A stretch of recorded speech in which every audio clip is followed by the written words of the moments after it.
Good morning. It's a snowy day here in Cold Lake, and I am back with another book. Today's book is one of those books that people either love or hate. At the time it was published, it was considered so shocking that the author had to publish it using her own money under an assumed name. So here it is, Wuthering Heights by Emily Bronte. 1801. I have just returned from a visit to my landlord, the solitary neighbor that I shall be troubled with. This is certainly a beautiful country.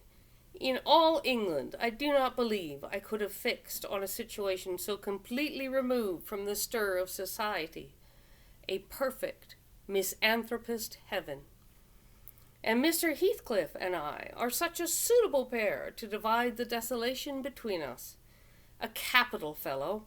He little imagined how my heart warmed towards him when I beheld his black eyes withdraw so suspiciously under their brows, as I rode up, and when his fingers sheltered themselves with a jealous resolution still further in his waistcoat, as I announced my name.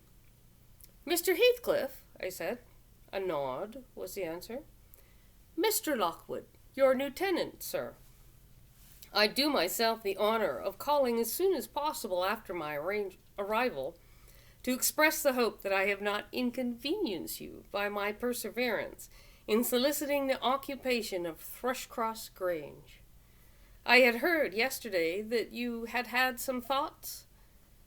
"Thrushcross Grange is my own, sir," he interrupted, wincing.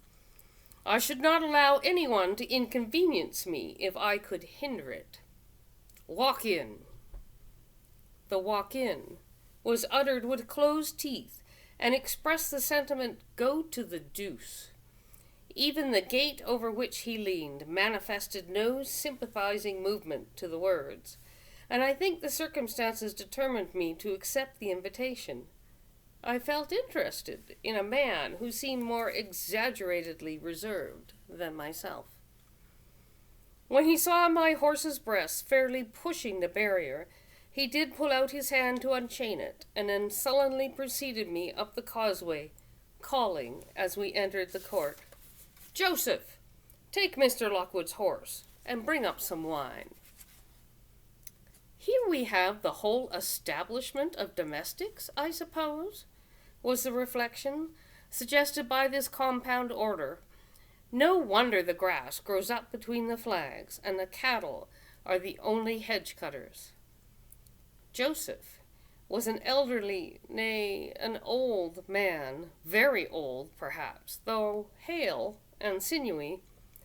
"The Lord help us," he soliloquized, in an undertone of peevish displeasure, while relieving me of my horse, looking meantime in my face so sourly that I charitably conjectured he must have need of divine aid to digest his dinner, and his pious ejaculation had no reference to my unexpected advent.